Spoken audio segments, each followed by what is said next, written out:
This dancehall legend shaped hip-hop's greatest MCs, then vanished without a trace. The shocking truth about Nicodemus' final days will leave you speechless. Stick around to 3:45 when we reveal how one night destroyed everything. You've heard his influence in every rap song, but do you know the man behind the myth? Cecil Wellington, known to the dancehall world as Nicodemus, emerged from the cracked concrete of Trenchtown, Kingston, with nothing but a voice and vision that would echo across generations. Long before the spotlight found him, before the rhythms carried his words through speakers from Kingston to Bronx, he was simply a ghetto youth navigating the chaos of poverty, music, and ambition. Born in June 1957, his rise from street corners to sound system royalty wasn't a tale of meteoric fame, but of raw grit, lyrical mastery, and profound influence, an underground current powerful enough to shape the direction of modern dancehall itself. When Nicodemus stepped to the mic, the very air shifted. He wasn't just toasting, he was testifying, channeling a deep-rooted rhythmic instinct that reached into the soul of the streets.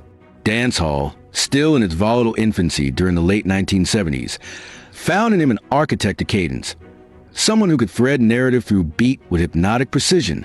He honed his skills first with the socialist roots sound system, a crucible for underground voices. But his destiny would draw him into the orbit of King Jammy's sound, a gravitational pull that would launch his voice beyond Kingston's borders. It was not mere coincidence that his elder brother, Maurice Wellington, already operated within the sonic laboratories of Joe Gibbs as both a member of the Morwells and a studio engineer. Bloodlines ran parallel to bass lines, and it was Maurice who helped Nicodemus cut his first single, 97 Million in 1978, a track imbued with the ghost of Uroy, yet carrying a freshness and defiance uniquely his own. That single was only a spark. The fire came with Bowman Connection in 1980, a seismic hit that laid the template for a more aggressive, rhythm-tightened form of DJing, one that many believe shaped the DNA of hip-hop in its New York gestation. To call him an influencer is too soft. Nicodemus was a prototype. Without his boom and swagger, there is no Shabba-Ranks. Without his flow, there is no Supercat. Even artists like Shaka Demos, who began by calling himself Nicodemus Jr., carried his signature like a family crest. His impact was not just generational, it was elemental. It cut across time, resounding in rhythms decades removed from his voice and the balance and flow of every dancehall anthem that followed. One story captures his reach perfectly. A young John Taylor, only 15 and collecting bottles after a King Sturgill dance, stood frozen as Nicodemus ignited the stage with Bowman Connection. That single performance flipped Taylor's world and birthed his transformation into Shaka Demos. Nicodemus didn't just entertain. He ignited careers with the casual swing of a verse, the turn of a phrase, the pulse of a rhythm. In the early 1980s, Nicodemus stood tall in a crowded field. His voice was not just a nut on the circuit. It was the compass others followed. With albums like Dancehall Style and She Love It in the Morning, he solidified his role as both recording artist and performing warrior. New York became a second home, a hub where the diaspora embraced him with a hunger for authenticity. He didn't just tour there. He embedded himself in the sound system subculture as a resident DJ for Virgo Hi-Fi, carrying the flame of Kingston to the clubs and basements of the five boroughs. Then came 1985, and with it, the shift to digital dancehall. For many, this transition was a cliff, one they couldn't scale.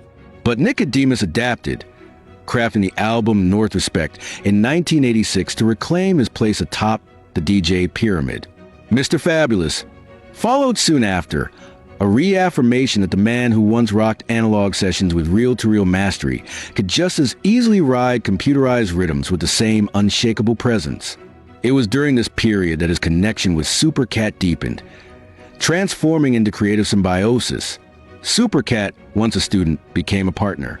The two men, one a seasoned warrior, the other a brash upstart, toured together, recorded together, and in 1990 dropped Cabin Stab-In, a raw, unfiltered album that hit underground circles like a Molotov. Released on Supercat's own Wild Apache Records, the project roared through clubs, capturing the rawness of the streets with a style that was both ancient and futuristic. But the 1990s, which should have been a decade of global coronation, brought instead the cruel hand of fate. As dancehall exploded worldwide and the spotlight grew ever hotter, Nicodemus was diagnosed with diabetes. The disease slowed his touring, tempered his recording output, and cast a shadow over a career that had lit fires across continents. Still, he fought on, refusing to yield. In 1992, Old Veteran, produced by King Jammy, reminded fans that even weathered lions still roar. 2 years later, he returned with The Good, the Bad, the Unattractive, and the Crazy, a reunion project alongside Super Cat, Junior Cat, and Junior Demus that rekindled the fire once more. That tour in '94 was something different, a defiant stand by a man grappling with his own mortality, choosing the stage over surrender. Each performance became more than a show. It was testament, legacy, and resistance rolled into one. Though he obeyed his doctor's orders, kept clean, and fought the condition, tragedy came swiftly and without mercy. In August 1996, after a show that had seen him once again electrify a crowd, Nicodemus let down his guard. One night, a few drinks, and the fragile balance he had sustained collapsed. The illness pounced. Days later, on August 26th, he died at only 39 years old. A titan fell not by irrelevance or failure, but by the silent assassin of disease. The grief was volcanic. Within the dancehall fraternity, it was as if a pillar had crumbled. The DJ's DJ, the man whose style gave birth to others, was gone. And yet his voice, timeless, rough-edged, invincible, lived on. Every cadence of Super Cat, every bounce in Sean Paul's delivery, every sharp-tongued lyric fired over a rhythm bore traces of Nicodemus. His influence was not limited to Jamaica or the diaspora. It seeped into the very blueprint of global music. Reggae had Dennis Brown, the crown prince of lovers rock, whose vocals shaped entire generations. Dancehall had Nicodemus, the gruff prophet of sound system sermons, who taught the world how to toast, how to ride a rhythm, how to baptize a crowd in lyrical fire. He didn't chase the spotlight. He forged it. Though he never reached the mainstream heights that some of his protégés would ascend, the foundations of their success were paved in his footsteps. And while others accepted accolades and Grammy nods, Nicodemus became a ghost in the machine, felt in every bass drop, heard in every DJ's breath, and remembered in every dancehall circle that understood where this all began. His legacy is not etched in awards or tabloid headlines, but in the DNA of the genre itself. When you hear a dancehall anthem ricochet through speakers, when a DJ takes the mic and commands silence before unleashing lyrical chaos, that's Nicodemus. He may have left the stage, but his echo never left the room. He was never crowned on a global stage, but in the streets, in the sessions, in the smoke-filled halls and vinyl-scratched backrooms of Kingston and Brooklyn, Cecil Wellington Nicodemus was already king. His reign wasn't one of glitter or glossy magazine covers.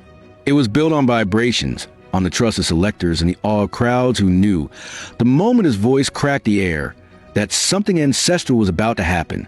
You didn't watch Nicodemus, you felt him down to your marrow, like thunder shaking your ribcage. His lyrics were never sanitized for export. They were firebrand chants stitched into the cultural fabric of those who grew up not just hearing music, but surviving through it. The tragedy was never that he failed to break into international stardom. The tragedy was that the world was too slow to recognize what Jamaica already knew, that here stood a master of oratory, an unrelenting poet of pulse and street gospel. He was the one who didn't just ride the rhythm, but redefined how it should be written. Even among titans like Uroi, Big Youth, and Brigadier Jerry, Nicodemus brought a gravel-line tone, a storytelling cadence that made every song feel like both history lesson and war cry. His voice was not polished. It was lived in, battered by reality, seared by experience. It didn't ask for your attention. It snatched it and refused to let go. His early influence on Super Cat is well documented, but what often goes unspoken is how deep that mentorship ran. When William Murrah, Super Cat's real name, first started out, he mimicked more than just a style. He shadowed the very structure of Nicodemus's flows, the pauses, the emphatic inflections, the way he could hypnotize a crowd with nothing but breath and bass. What Nicodemus gave to him wasn't just technique, it was blueprint. And Super Cat wasn't the only one.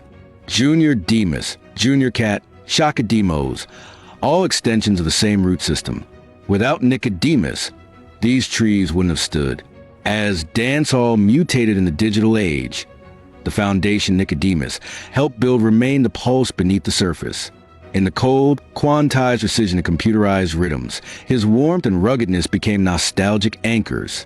His 1990s work, though slowed by health battles, never lost its integrity.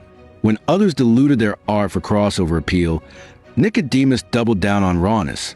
His lyrics still bristle with truth, humor, defiance. He refused to smooth the edges of his identity, even as the industry begged for conformity.